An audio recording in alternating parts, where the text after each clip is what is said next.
guys? It's your boy Luke here for our 2022 Sentry Tournament of Champions course breakdown, and boy is that nice to say. We're back to covering golf, doing what I do best, and of course giving you guys all the goods for this week's course and venue. And we head over to Hawaii, over to the Aloha State, at honestly one of my favorite venues all year, and you're going to hear a lot of people say that week to week, but it is actually the case here with Kapalua. The Plantation Course is a one-of-a-kind type of venue. You have tons of undulation, tons of creativity that goes into every single shot, whether it's calculating in the wind, elevation change, hanging lies, balls below your feet. You're going to get something, pretty much everything here at Kapalua. So we're going to give you guys all the goods this week, the type of players I expect to play well, a few courses you can use for some comparisons when trying to select players, all that kind of good stuff. So whether you're just a casual fan, a seasoned bettor, or of course a DFS player, giving you everything you need to know for this week's tournament.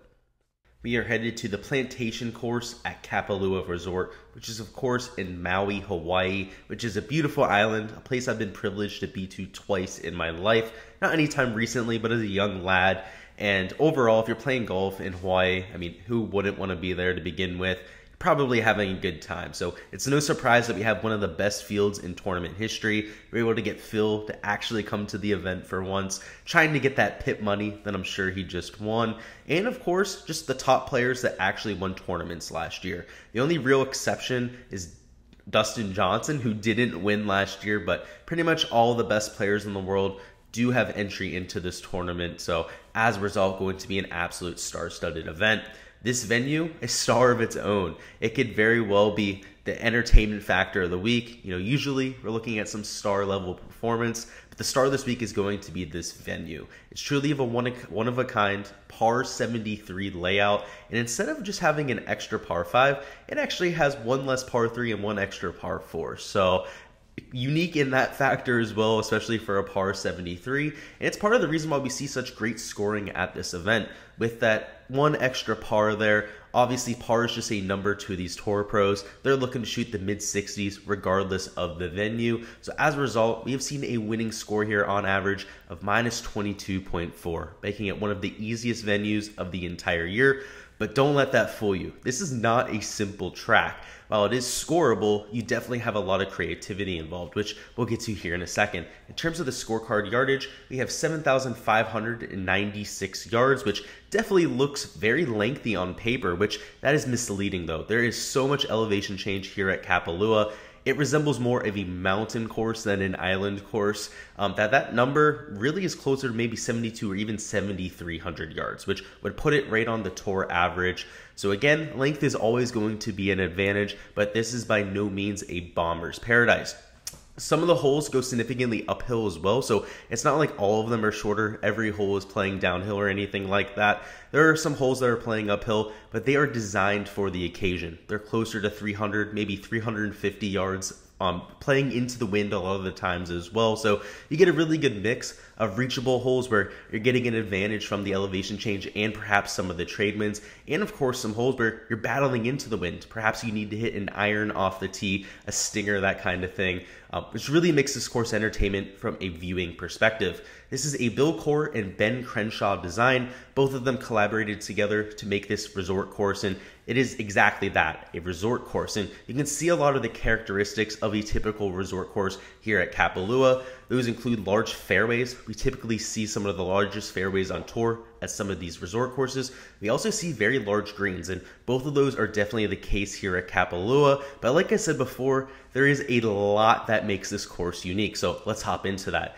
First off, this course is known for its undulation, whether it's on the fairways, the greens, all over the place. You're dealing with tons of undulation that really shapes the course. Whether it's some bowl greens where you can actually miss the green and hit it to 4 or 5 feet just because there's that much slope funneling towards the holes, or whether it's in the fairways where you might have 2, 3, even 4 degrees of slope hitting into some of these greens. That's going to have a lot of wacky curvature to some of these shots. You're going to see guys having to aim 30, 40 yards right of their target at times with hanging lies, that kind of thing, which really adds a level of creativity for these players that is needed to have success here.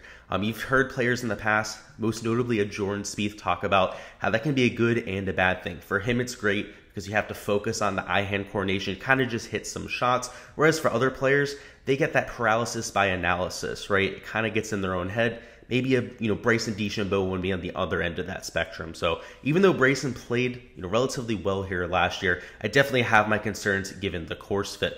A few other things to talk about this golf course is because we have so much elevation change, you're going to have plenty of blind shots uphill, also plenty of shots downhill where shot selection, particularly club selection, becomes extremely difficult. Whether it's 2 shots downhill, whether it's making sure that you can actually stop a ball on the green, because when you're playing downhill, you get a ton of bounce. You don't get very much spin, not very much grab on those greens. It makes the club selection extremely difficult. So that only adds difficulty for people like a Bryson DeChambeau, maybe even a Will Zalatoris, that are extremely methodical about their approach. When you add all of these variables to the equation, it makes their analysis a lot harder and it makes them a lot more prone to mistakes. We've seen Bryson DeChambeau miss greens by 10, 20 yards at times. Same thing with Will Zalatoris at times. That's what's happening in those type of circumstances. Even though the greens are large, we mentioned that with the resort style of this golf course, the natural undulation of this island really adds a lot of complexities to these greens. Because they're so large, they cover a lot of topography, and if you guys know anything about these volcanic islands, they're extremely chaotic when it comes to their curvature. What that means is that we have a lot of tiered greens, we have a lot of drop-off areas, and overall, there's pretty much not a putt on the golf course that breaks one way. You're going to be dealing with double breakers the entire time, which means that making putts here is a little bit more difficult than most resort courses. Usually at these resort-style golf courses, you see flat greens, not very subtle undulations. They make it relatively easy to read because it's made for you and me. It's not made for these PGA Tour pros. Unfortunately, or actually fortunately for the PGA Tour, because of the topography of Maui, you get a true PGA Tour level course in terms of its curvature. Also, something to note is that even though we have some of the largest fairways on tour, when you miss here at Kapalua, you have a huge penalty. Essentially, right off of the fairways here is the natural area, and usually the natural area is either a canyon, some type of really deep, lush rough that you're not finding your ball in. Overall, it's a penalty drop, pretty much no matter where you miss. So even though this is a little bit of a bomber's paradise, just because we have the largest fairways on tour, we also have to keep in mind that those misses, particularly the very large misses, are going to be penalized to the fullest extent. So even though a Jordan Spieth with that creativity should be great at this type of golf course, and he's performed well here in the past, his huge misses off the tee are going to be a problem here. You're looking at penalty drops, that kind of thing. So guys like a Jon Rahm that are prolific off the tee players, they're going to absolutely make their hay here. So we're going to talk about some key stats here in a little bit in the video, but because of that severe penalty for large misses, off the tee accuracy, on top of the inherent bonus for distance, is definitely important this week. Something that's also to note is the wind here. We have trademark trade winds here at Kapalua. Relatively strong because we're at an island course, that should be expected, but we get extremely consistent winds here. So they call them the trade winds. A lot of the holes were designed with the wind in mind. So a lot of the holes that are long, par fives with a lot of, up to down elevation change also are downwind. So if it's 630 yards, it might even be playing closer to maybe 510 yards, which makes a lot of these seemingly long holes, even some of the 400-yard par fours, are almost reachable off the tee, most notably number 4, which we've seen players almost get it on the green there before. It really makes this tournament one of the most entertaining, honestly, events to watch, because you're going to see some drives near 400 yards, that kind of thing. It just makes it really kind of bonkers. Some of the holes that go into the wind were also by design. Those are usually the holes that are right around 350 yards, which seem drivable on the scorecard, but in reality, not as drivable as they seem. 20, 30 yards extra due to the elevation change, and of course, those strong trade winds that are going to be blowing at about 10 to 15 miles an hour every single week. Something that's of note with these winds is because they're so consistent, unless some major storm is coming through, we're not going to get a lot of variance between the waves. You're going to see 10 to 15 miles an hour pretty much every single day there. Again, unless some crazy cell is coming through. So it's a little bit too early to be talking about weather. We'll talk about later in the week when we're doing our live stream and that kind of thing. But as it stands, you're going to see similar conditions from day to day. Again, unless some type of crazy storm comes through. In terms of Other aspects of the course that we want to talk about, there's a lot of risk reward here. So all of the par 5s are reachable by essentially every player in the field. Maybe some of the shortest players on tour, maybe like somebody like Kevin Na, that's not very long off the tee, might have a few places where they have some trouble reaching into, most notably number 18, that's nearly 640 yards, but all the rest of them are reachable, but they have that risk factor involved. They're relatively small greens. Again, if you miss here by 20, 30 yards, you're not missing into fairway, at least around the greens, you're missing into canyons, penalty areas, that kind of thing. Especially so on the par 5s, you don't have much room for error, which really puts some big scores out there. But of course, if you're on with your long irons, you're hitting some of these par 5s into, you're making eagles and birdies in bunches. So that's why we see the scoring go so low. It's also why we saw 4 players in the last round last year shoot +5 or worse. The risk and reward involved has a lot of volatility on the leaderboard. So if you're holding on to a ticket after Saturday with the winner this week, maybe cash out, maybe let it ride, but just understand that there's a lot of volatility involved. Your guy could skyrocket up the board, take the event by 3 or 4 shots, or end up in 10th to 15th place by the end of it. It's just that type of golf course. A lot of volatility inherently with this type of setup. There are tough approach shots all over the golf course. That's also something to note. This really makes this more of a second shot golf course because of the large fairways, because of some of the distance advantage you're getting off the tee. Hitting those approach shots, sometimes your wedges at times, is going to be important. So you'll see that with our key stats here in a second. Like most golf courses, being on top of your irons is going to be a key differentiator. And now for our key metrics for success. First off, we have shots gained putting on Bermuda grass. This is a Bermuda type of course, as you'll see in most island type of venues. And because of the complex nature of some of these green complexes, making sure that we target some of the better putters on Bermuda is definitely going to be important. And anytime we have a winning score past 20 under par, in this case, an average of 22 under par, you're also going to have to make your fair share of putts to get to that score. So for me, shots gained putting on Bermuda grass, going to be one of my core foundational stats that I'm looking at for this course. Next up, we have shots gained off the tee. So we already talked about how off the tee here can be important, making sure we're not hitting it in some of those penalty areas, having to take penalty drops, all that sort of fun stuff, but also with some of the length here. Because we have some scoreable par 5s, potentially even some reachable par 4s for some of the elite players in terms of distance, it's definitely going to be an advantage to be a bomber. Jon Rahm comes to mind with the off the tee fit. That's absolutely perfect here. He's got the distance, he's got the consistency off the tee we're looking for as well. Those type of players, you're probably looking at a shot and a half advantage per round for the elite off the tee players. Bryson DeChambeau is going to be getting that type of bonus. Brooks Koepka, if he has his off the tee game. So that will definitely be a part of my analysis, as it will be for pretty much any course that's over 7,400 yards. We'll also be taking a look at shots gained approach, which is going to be a staple of our analysis pretty much no matter the venue, but especially at this type of venue when we have so many hanging lies, a lot of complexity with trying to figure out the shot selection. You're going to want to target some of the approach specialists, because the main thing that separates some of the best approach players from your tour average is their distance control. They can hit it to a number very consistently, and at a place like Kapalua, we are constantly trying to account for elevation changes, wind, differences in lies as we've spoken about. That is going to be a huge advantage. So going to be a consistent stat from week to week, which also makes it very reliable for us in terms of our modeling. But unfortunately, not any recent form to work off of. Obviously, no actual PGA Tour event for over a month at this point. So we're going to be taking a look at some of the historical best iron players on tour, or perhaps some of the best players that have hit their irons well at Kapalua, because with so many undulation in play, with some of the complex greens here, course history, definitely a little bit stronger here than it might be at some of these other PGA Tour stops. Some of the other key stats we're considering that didn't crack my top 3. First off, birdie or better percentage. That's no surprise at an event that could reach 24, 25, perhaps even 27 or 28 under par. Because the winning score is going to be so low, we want to make sure we're targeting players that are aggressive and that can put up those 7 to 8 under rounds. Also taking a look at par 5 scoring.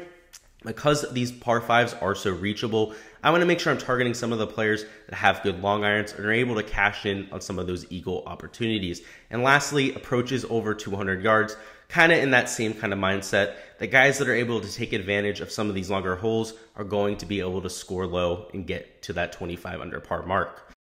And now for some of the comp courses that I'm looking at. This place is truly one of a kind, so trying to find comps for the entire venue is just not possible. So I'm going to break it down by some of the aspects that are unique to a Kapalua and try to comp them to some of the other venues that we see year to year. So first off, the island topography, the trade winds that are so prominent at this venue remind me of Port Royal Golf Club over for the Bermuda Championship. You get a lot of elevation change at an island like Bermuda that's also a volcanic island. You're also dealing with Bermuda grass greens, resort style course, maybe not as long, maybe not quite as severe of elevation changes, but when it comes to the overall vibe and the island topography, definitely checks that box there. Next up, we have the tough slopes / tiered greens that are as a result of the island topography as well. Kind of remind me of Augusta National, I could say, or maybe a little bit more appropriately, a Memorial Park Golf Club. I think a lot of people are going to give me crap for saying Augusta National, but you get a ton of severe slopes here. A ton of bowl type greens. You can use some of the runoff areas off of greens, particularly some of the bowl shaped ones, to hit really nice chip shots or even approach shots to maybe 4 or 5 feet or even chip in at times. It's a unique course. You see that a lot at Augusta National. We saw that at Memorial Park the last 2 times we were there for the Houston Open. And honestly, there's really no other comps for it. You don't see greens like this very often, usually just a result of the local topography. That's the case with Augusta National. Obviously exaggerated some of those undulations as well, but at Memorial Park, they were by design. Here, a little bit more natural, so they don't have quite as steep of undulation, but you're going to see a lot of wacky shots here, and I think that's a good comparison for the type of greens that they'll be on. And lastly, we have some of the large elevation changes, which kind of reminds me of Quail Hollow, because we don't see a lot of elevation changes on the PGA Tour. This, maybe the Sony Open, which we'll be at next week, feature some of the largest elevation changes, but aside from that, you're not going to see them a whole lot. You know, usually it's at mountain golf courses in the Midwest, maybe over Colorado, that area of the country.